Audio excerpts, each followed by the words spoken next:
ప్రేక్షకులందరికీ నమస్కారం. ఈరోజు మన స్టూడియోలో ప్రముఖ ఆధ్యాత్మికవేత్త, ఆస్ట్రాలజర్, దత్తాత్రేయ గణపతి ఉపాసకులు మురళీధర్ శర్మ గారు ఉన్నారు. గురుగారితో మాట్లాడేద్దాం. నమస్కారం గురుగారు. మహాదేవ. గురుగారు, మే మాసంలో తులారాశి వాళ్ళందరికీ ఈ నెల ఎలా ఉండబోతుంది? రాహు, కేతువు, గురుగుర సంచారం ఈ నెలలో జరుగుతుంది. మరి ఈ గ్రహ మార్పు వల్ల వీళ్ళకి ఎలా ఉండబోతుంది గురుగారు ఈ నెలలో? తప్పకుండా.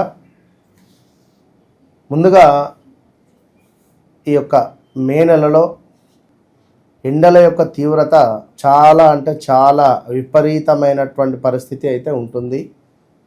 సో దీనికి తోడుగా కొన్ని రాశుల వారికి ఏలినాటి శని, అర్ధాష్టమ శని, అష్టమ శని ఎంటర్ అయినటువంటి సందర్భాలలో ఈ యొక్క మే నెలలో గురువు మార్పు, అదేవిధంగా రాహుకేతువుల మార్పులు సుమారుగా మనకు సంవత్సరంన్నరకు ఎక్కువైపోయింది. సో 2022 ఎండింగ్ 2023లో మారినటువంటి ఈ యొక్క రాహుకేతువుల యొక్క మార్పు ఎప్పుడూ కూడా అపసవ్యంగానే ఉండేటువంటి గ్రహాలు ఇవి, ఛాయాగ్రహాలు. వీటికంటూ ప్రత్యేకమైనటువంటి స్థానాలు లేవు. కానీ ఈ యొక్క రాహుగ్రహము వృషభంలో కానీ, సింహంలో కానీ, కుంభంలో కానీ అత్యంత అద్భుతమైనటువంటి స్థానాలు దీనికి. మరి ఇలాంటి రాహుగ్రహము మీనంలో నుండి కుంభంలోకి వస్తుంది. కుంభంలోకి రాహు వస్తుంది అంటే మీడియాలో ఉండేటువంటి వారికి, ఎగుమతి దిగుమతులు చేసుకునే వారికి, సో మంచి మూవీ తీయాలి అనుకునేటువంటి వారికి, మూవీ ఇండస్ట్రీకి, యూట్యూబ్ ఛానల్స్కు, ఇలా ఏదైతే మన సాఫ్ట్వేర్ రంగం వారికి చాలా అద్భుతమైనటువంటి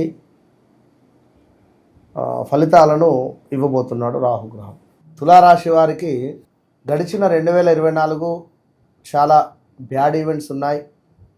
సో 24 3వ నెల 4వ నెల నుండి సుమారుగా ఈ 2025 మే వరకు కూడా అంతే. ఎప్పుడైతే ఈ మేలో గురువు మారుతుందో, అదేవిధంగా రాహుకేతువుల యొక్క మార్పు కూడా ఉందో, ఖచ్చితంగా వీరికి చాలా ఎక్సలెంట్ మార్పులు అయితే గోచరిస్తున్నాయి. అందులో ఎలాంటి డౌట్ లేదు. ఎందుకంటే 11వ భావానికి కేతువు వెళ్ళబోతున్నాడు, పంచమ భావానికి రాహు వస్తున్నాడు. కొంత పిల్లలకు వీరికి డిస్టర్బెన్స్ ఏదో రకంగా, తల్లిదండ్రులకు పిల్లలు కొంతమేర చెడు వ్యసనాలకు గురి అయ్యే ఛాన్సెస్ ఉన్నాయి. సో జాగ్రత్త, వారిని చాలా కనిపెడుతూ ఉండాలి. అదేవిధంగా పిల్లలకు కొంతమేర ఇంటికి దూరం అయ్యే పరిస్థితి, చదువు రీత్యా లేదా బిజినెస్ రీత్యా కావచ్చును, లేదా విదేశీ ప్రయాణాలు కావచ్చును, ఇలాంటివి ఎన్నెన్నో కూడా ఏర్పడే పరిస్థితులు అయితే గోచరిస్తున్నాయి. సో దీంతో పాటుగా మరీ ముఖ్యంగా వివాహం కాని వారికి వివాహం జరిగే ఛాన్సెస్ ఉన్నాయి. సంతానం కాని వారికి, తులారాశి వారికి సంతాన యోగం ఉంది. కొంతమేర నెగిటివ్ దృష్టి కూడా ఎక్కువగా ఉంది. వీరి ఆలోచనలు కూడా నెగిటివ్ వైపుగా వెళ్ళకుండా ఉండాలి. ఈ నెగిటివ్ థాట్స్కు పునాది ఈ మే నెల కనుక ఎక్కువగా విజయదుర్గ అమ్మవారిని ఆరాధిస్తూ ఉండాలి. ఎందుకంటే పంచమ భావంలో మనకు రాహు ఉండడము, 11వ భావము లాభస్థానంలో కేతు ఉండడం వల్ల ఎగుమతి దిగుమతులకు సంబంధించి ఎవరైతే ప్రయాణాలు చేస్తూ ఉంటారో అందులో కొంతమేర లాభాలు ఉంటాయి ఆ బిజినెస్ రంగంలో. ఇక పూర్తిగా ఒకసారి మే నెలలో చూసుకున్నట్టయితే మనకు తులారాశి వారికి లేడీస్కు కొంత గర్భ సంబంధిత అనారోగ్య సమస్యలతో బాధపడేటువంటి పరిస్థితి ఉంది. కొంత విరోధాలు గోచరిస్తున్నాయి ఈ నెలలో, కొంత గొడవలు. సో కొంత విచారంగా కూడా ఉండేటువంటి పరిస్థితి ఉంది. శత్రు వృద్ధి కూడా కనబడుతుంది ఈ యొక్క నెలలో. కొంత నిరుత్సాహంతో కూడినటువంటి పరిస్థితులు, అదేవిధంగా ప్రయాణాలలో కొంత ప్రమాదాలు, మనస్సు అనేటువంటిది చంచలంగా ఉండకుండా భార్యాభర్తలలో కూడా కొంతమేర గొడవలు ఏర్పడే పరిస్థితి ఉంటుంది. జాగ్రత్తగా ఉండాలి.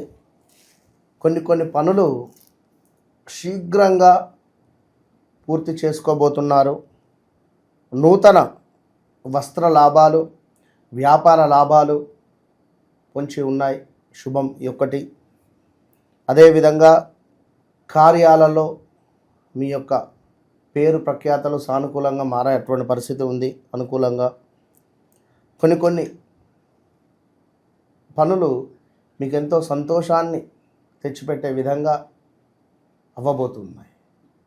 సో ఎక్కువగా గణపతి ఆరాధన, అదేవిధంగా లక్ష్మీ నరసింహస్వామికి సంబంధించినటువంటి ఆరాధన ఈ తులారాశి వారు చేయడం వల్ల విపరీతమైనటువంటి రాజయోగం పడుతుంది. అదైతే గమనించుకోండి. ఇక మరీ ముఖ్యంగా కూడా చూసుకున్నట్టయితే గురువు ఇందాక వీరికి అష్టమాత్ ఉండడం వల్ల చాలా ఇబ్బందికరమైనటువంటి సంఘటనలు ఫేస్ చేసి ఉన్నారు. 2024లో 25లో చాలా అనుకూలంగానైతే మారబోతుంది ఈ యొక్క గురుగ్రహము. ఆల్రెడీ మనం వీడియో కూడా చేసి ఉన్నాం. సో ఎందుకంటే స్థిరాస్తులలో లాభాలు కావచ్చును, అదేవిధంగా అనుకున్నటువంటి విధంగా మనకు పనులు ముందుకు వెళ్ళేటువంటి పరిస్థితి, లాటరీల్లో, గుర్రపు పందాలలో కొంతమేర ఒక విజయము, ఎవరైతే స్పోర్ట్స్ రిలేటెడ్ ఉన్నారో వారికి విజయము దక్కే పరిస్థితి ఉంది కొన్ని స్పోర్ట్స్లో. ఇక్కడ కొంతమేర తులారాశి వారికి స్కిన్ రిలేటెడ్ ఇష్యూస్ వచ్చేటువంటి పరిస్థితి అయితే పొంచి ఉంది. సో ముఖం తెలవని వారి నుండి కొంత గొడవలు, అదేవిధంగా కలత్ర సమస్యలు కూడా గోచరిస్తున్నాయి. సో జాగ్రత్తగా ఉండండి. మీ కోపము వృధా కోపమని తర్వాత అర్థం చేసుకుంటారు. అధికంగా డబ్బు ఖర్చు, వివాహం కాని వారికి తప్పకుండా ఈ యొక్క మే, జూన్, జూలై లోపు మంచి సంబంధాలు సెట్ అయ్యేటువంటి పరిస్థితి కూడా గోచరిస్తుంది. సో మరీ ముఖ్యంగా ఈ యొక్క తులారాశి వారికి చూసుకున్నట్టయితే అనూహ్యమైనటువంటి నష్టాలు పొంచి ఉన్నాయి. తగాదాలు, స్త్రీలతో గొడవలు, అదేవిధంగా కొంత ఎక్కువగా శ్రమ పడితే కానీ రిజల్ట్ రాని పనులు ఉన్నాయి. ఎక్కువగా శ్రమ పడితే కానీ పరీక్షలలో ఉత్తీర్ణత పొందే పరిస్థితి కూడా లేదు. ఇవన్నీ ఉన్నాయి. మతి మరుపు వచ్చే ఛాన్సెస్ ఎక్కువ ఉన్నాయి పిల్లలకు, తులారాశికి సంబంధించినటువంటి వారికి.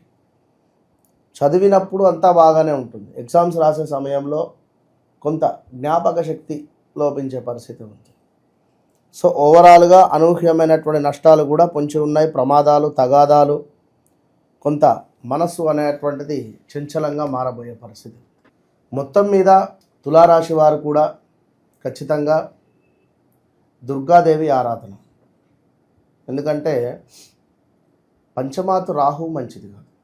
సంతానం కాని వారికి సంతానం ఇస్తున్నాడు ఇక్కడ, బట్ కొంత మనకు మిస్కేర్ అయ్యేటువంటి పరిస్థితి కూడా ఉంటుంది. తప్పకుండా వీరు కూడా రాహుకేతువుకు సంబంధించినటువంటి పూజలో పాల్గొనే ప్రయత్నం చేయండి. మన ఆధ్వర్యంలో అద్భుతంగా కూడా రాహుకేతువుల యొక్క యంత్రం వేసి, విశేషంగా కాశీ క్షేత్రంలో చేయు సంకల్పం కనుక ఇట్టి పూజలో పాల్గొనేటువంటి వారు ప్రత్యక్షంగా అయినా పరోక్షంగా అయినా కూడా తప్పకుండా మనల్ని అప్రోచ్ అవ్వడం వల్ల మంచి మార్పు వితిన్ 41 to 3 monthsలో వారికి రిజల్ట్ అనేటువంటిది కనబడుతుంది. మే నెలలో తులారాశి వాళ్ళందరికీ కూడా ఏ విధంగా ఉండబోతుందో చాలా బాగా వివరించారు గురుగారు. ధన్యవాదాలు. మహాదేవ.